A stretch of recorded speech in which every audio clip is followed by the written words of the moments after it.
Hey Pop, I'm making a quick video here to show you how to use your Fuji. Right now, I'm going to start with talking about the autofocus.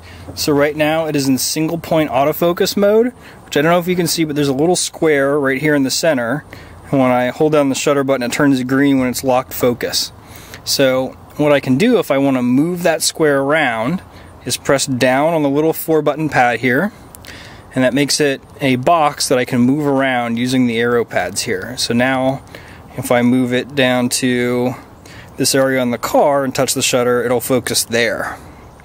If I press down again to go back into that mode, I can use this little scroll wheel to change the size of the box. So I can focus on something very small or a larger area. If I press in, this little scroll wheel, by the way, you can click in on. It resets it to whatever the default size is. Also, if I'm off to the side here, I can just press the middle and it'll jump back to the middle. So once again, to move it, I press the down button and then I can arrow around. Okay? The camera also has a mode where it will automatically select an autofocus point, and I have to go into a menu to do that. So let's see, autofocus mode.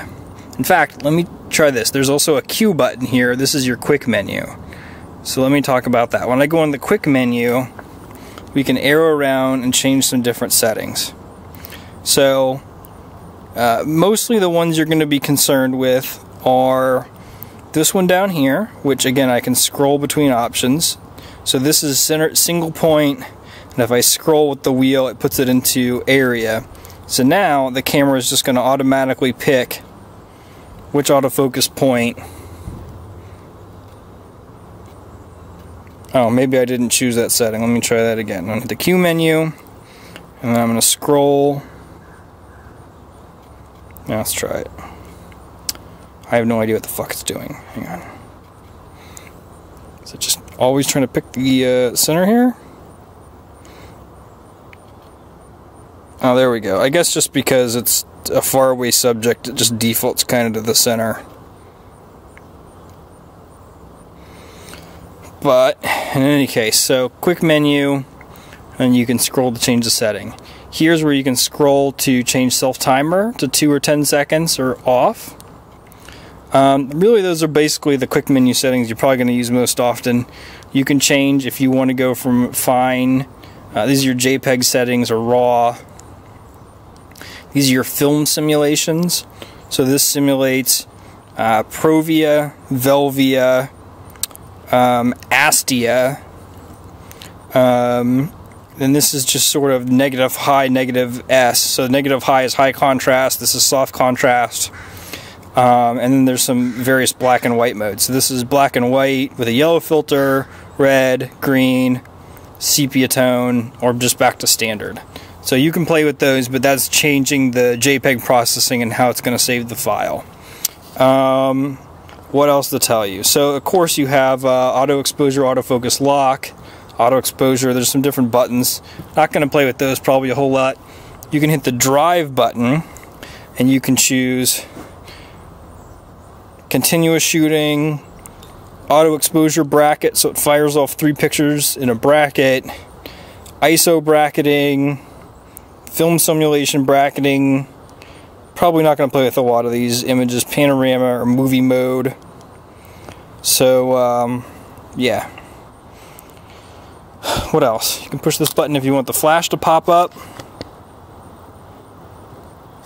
Alright, so it's just a little spring-loaded thing. You can hit this and it pops up. Another neat trick is it is flexible, so you can just use your finger and point it up and you do it as a little bounce off the ceiling, which is kind of neat. But it's an on-camera flash. You're not going to get a huge amount of power out of it, but it is there for a little fill flash, whatever. Here, we'll go to the top of the camera. Let me reposition this here a little bit. We'll do this. And we'll do this so you can see the top of the camera. I think that's probably pretty good. So on the top plate of the camera you have the shutter release, you have the power button, off, on. shutter release. You have a function button that you can program to do different things. I have it set currently to different ISO modes for changing the ISO settings. I'll show you that in a second. You have a knob for shutter speed. So if it's on A, then it's going to automatically pick the shutter speed.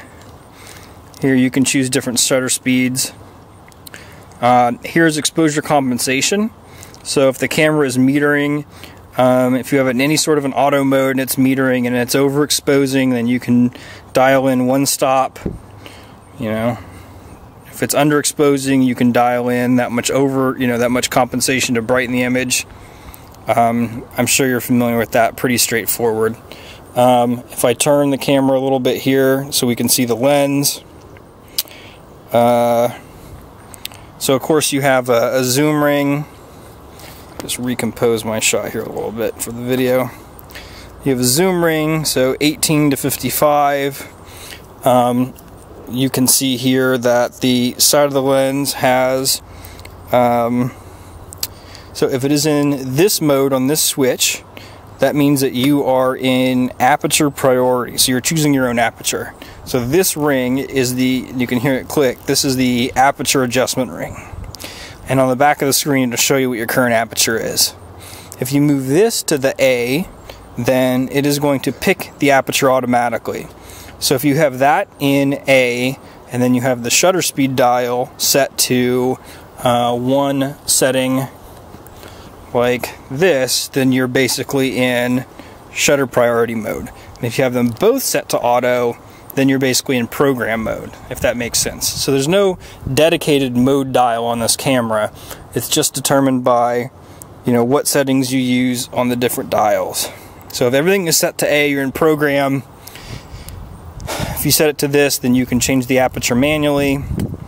I think that's pretty self-explanatory. There's a switch here on the side for image stabilization. So this lens has built-in image stabilization. Best to just always leave that on. And so I think the only other thing that I would really show you here would be the ISO settings. So right now, when you get the camera, it is going to be set in auto ISO. Let me just move a little closer here.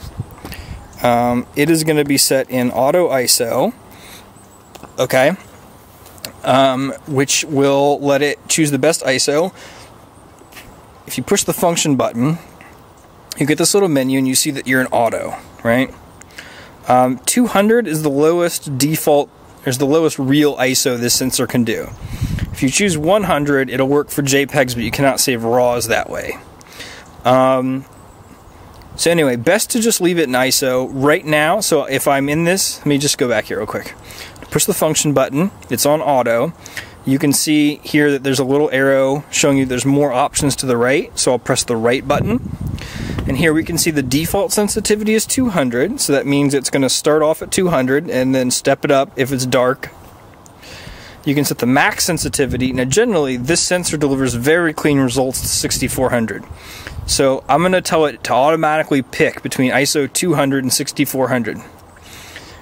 This setting, minimum shutter speed, is something you may not be familiar with from other cameras. So if we have the top dial set to auto, okay, it's going to pick whatever shutter speed it needs to get the image. However, this setting is saying do not go below 1/100th of a second. So what we can do is, you can see again there's a little blue caret showing us we can scroll to the right. You can choose the minimum shutter speed. So this is different than doing like shutter priority, where if I turn the top dial to 1/60th of a second, it's always going to use that. If I set this menu to 1/60th of a second, it's going to make sure that it never goes below 1/60th of a second. Does that make sense? So that's handy depending on the focal length of the lens you're using and some other stuff. So if you are outdoors and people, you know, moving subjects, you may not want to go lower than 1/100th of a second. But if you're doing still life, you know, that sort of stuff in a very dark environment, and you're using this lens which has very good image stabilization, you could set this much lower, probably 1/15th of a second, 1/30th per second for sure, and still get decent results. So I know I'm saying a lot of crap here, but you know, I'm going to leave it set to, let's say, 1/100th of a second. And so again, that means that when you have the top dial set to auto, it's going to use anything from 1/100th of a second up to 1/4000th, which is the fastest shutter speed that this camera supports. So I hope that makes some sense. That's really kind of what I feel like you need to know about it. You know, oh, so it has an eye sensor. So if you put your eye, let me recompose my video here. So it has an eye sensor. So if you put your eye up to the viewfinder here, it's going to turn off this screen and just use this, right? And so you can hit this view mode button and tell it to always use the viewfinder, always use only the LCD, see now it's not turning it off, or to use the eye sensor, in which case it's based on where you have that. So something to keep in mind.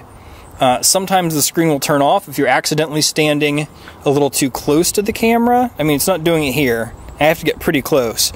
But, you know, more so with my X-E1, which has the pop-out screen, if I'm holding it waist level with the screen tilted out, sometimes I get close enough where it turns the screen off because it trips the little eye sensor thing here. Let me see if I can get zoomed in here and actually look through the viewfinder. So I'm going to put it on viewfinder mode only. It is on. Let me see. I may have to adjust this. Let me stop this and I'll adjust it.